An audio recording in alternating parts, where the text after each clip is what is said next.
strange or seemingly impossible theft or murder. This is how detectives solve mysteries. The writer explained it before, and as well as Sir Arthur Conan Doyle. We are by nature drawn to strange and sensational stories, whether in a film or in a television show, because it incites our curiosity.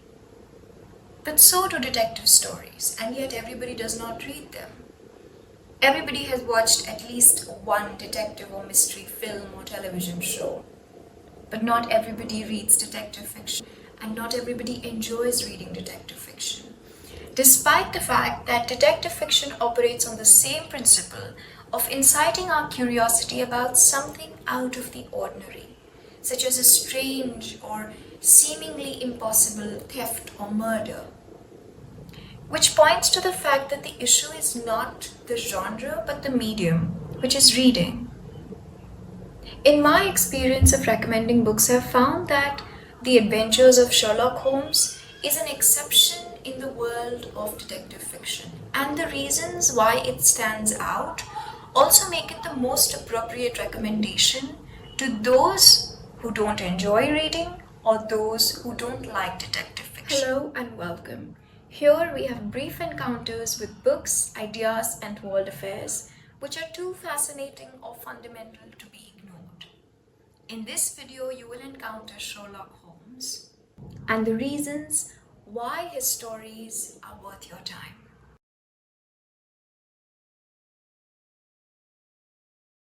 I know that every good story has to have a unique character, or rather, every story that has a unique character turns out to be a good story. But just hear me out. The one ability we would all like to have, and most of us claim to have, is the ability to read people, to form an opinion about someone that holds true over a period of time. Sherlock Holmes has this ability. One of the first things which fascinates the reader about Sherlock Holmes is his ability to read people, to know who they are, where they come from, what they did.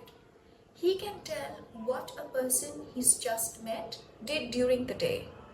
And it's not because he's got some supernatural powers, but because he's acutely observant. And we'll get back to this in a minute. But from the first moment that we meet him, we are aware of the fact that something is off about him. He's not normal, he's not ordinary. The very first story in which Sherlock Holmes appeared is A Study in Scarlet. It's also the first story in which we meet Watson, who later grows to be Sherlock Holmes' very good friend. And their relationship, their friendship begins as roommates. And immediately upon meeting Watson for the very first time, Holmes is able to tell that he's a doctor and he's just returned from Afghanistan. The character of Sherlock Holmes is fascinating. You may not understand him, but you will like him. You will be intrigued and you will be curious. You will want to know how his mind works the way it does. Reading the stories of Sherlock Holmes is like reuniting with an old friend who tells you of their experience solving crimes across the country and even the world.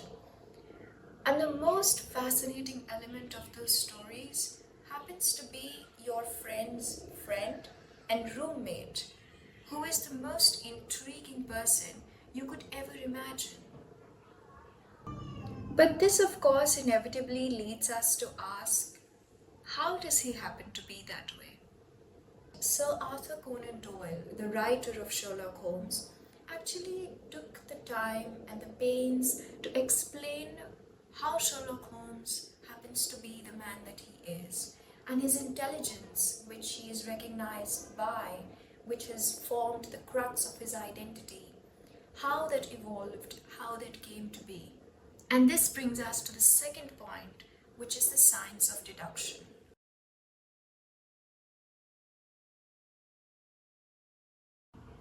This is how detectives solve mysteries. This is how detectives solve cases. But no writer explained it before, and as well as Sir Arthur Conan Doyle in the Sherlock Holmes stories.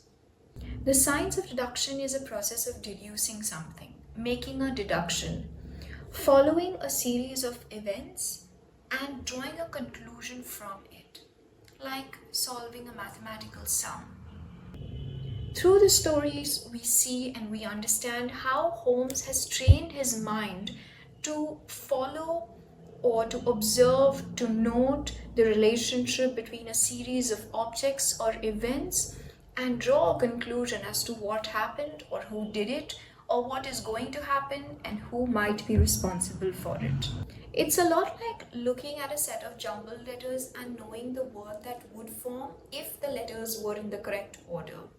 The explanation of the science of deduction gives us, the readers, a glimpse into this very intelligent mind and into the world of the backstage world of detective fiction, into how stories and cases are actually solved and even how stories might actually be created. Not only that, it gives us insight into a way of thinking.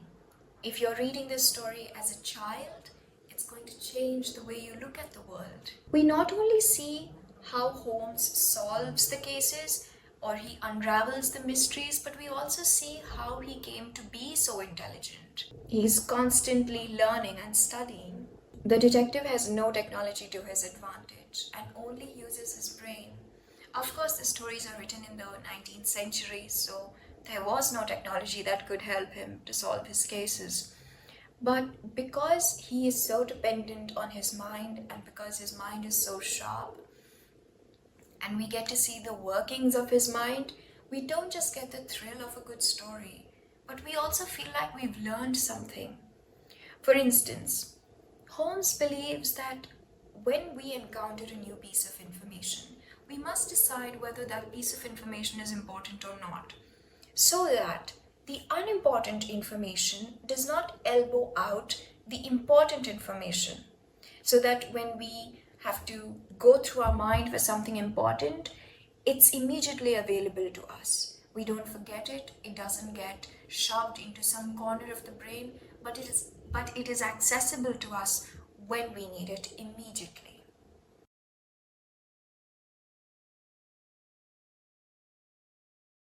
The focus of the story is on Holmes, which is quite obvious considering that he is the central character. He is the protagonist, and all the stories flow from him. But a very stark difference is that the focus on Holmes in the stories of Sherlock Holmes is a lot more than we typically see in mystery or detective stories. Because detective stories are usually very complex and they have a lot of intricacies in them, and we are drawn to the mysteries, to those intricacies as readers. But in the stories of Sherlock Holmes, Sir Arthur Conan Doyle has focused a great deal on Holmes himself. And because he is such a unique character, this adds to the beauty of the story. It makes the story a lot more compact than other mystery stories or other detective stories. And it also that's also another reason why it is such a good book to recommend to people who are impatient with reading or who don't have patience with bigger books with descriptive language. Sir Arthur Conan Doyle may have originally intended Holmes to be a one-dimensional character with only just a brain, but over the course of the stories we see that he grows more nuanced and more layered, and it adds to the interest and intrigue of the story. It enriches the entire story itself. Because we find ourselves not following each individual mystery, but following the life of this one exceedingly interesting and fascinating man. Or you could also say that we find ourselves following a very beautiful friendship between Watson and Sherlock Holmes. Over the course of all these years, when they are living as roommates, their friendship evolves and they solve these very interesting cases, which are highly intelligent in themselves. But that's something we'll explore further ahead in the video. With regards to the relationship between Dr. Watson and Sherlock Holmes, there is obvious trust, attachment, sentimentality, and respect between the two. And unlike And contrary to Holmes's description of himself as being a man with only just a brain, we see that he actually enjoys shocking and surprising Dr. Watson. When Holmes returns from being presumed dead, he surprises and shocks Dr. Watson by walking back into his life as a bibliophile. He approaches Watson as an old man in the disguise of a bibliophile, in the disguise of an old man in tattooed clothes and carrying a pile of books in his arms. And he enjoys when Holmes is shocked and aghast by the things that he's done or by what he's planning to do, by his appearance. So he's quite theatrical, he's quite dramatic, and he really enjoys it, which also shows a hint of creativity and mischief. And it is contrary to being just a man with a brain. The focus on the story is on Holmes, and the character of Sherlock Holmes is heavily influenced by the fact that the writer of this series, the writer of the story, Sir Arthur Conan Doyle, was originally a doctor by profession, and he focused a great deal on the scientific method. And this is reflected not only in the character of Sherlock Holmes, but also in the way that the stories are written. And because the focus of the stories is on the character of Holmes, we encounter new ideas and new perspectives through his actions and through his process of solving the mysteries. And we don't even realize that we are encountering these strange and new fascinating ideas and perspectives.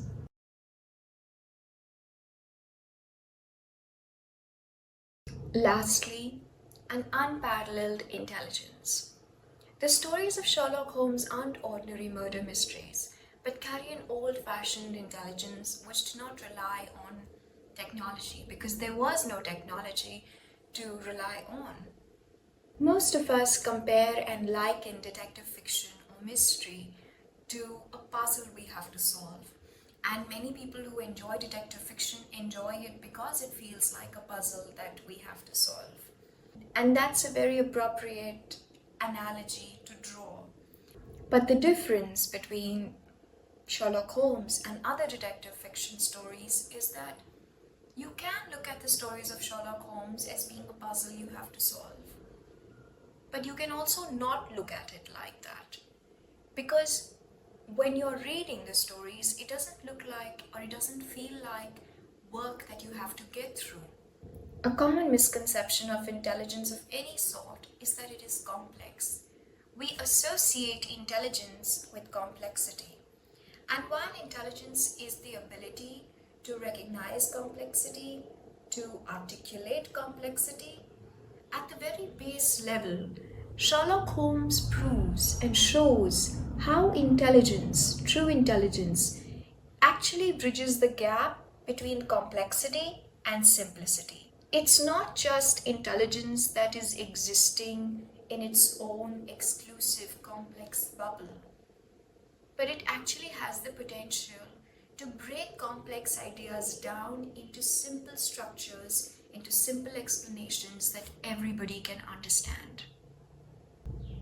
The first story, A Study in Scarlet, appeared in 1887. It was written in the Victorian era when most short stories were published in newspapers and periodicals.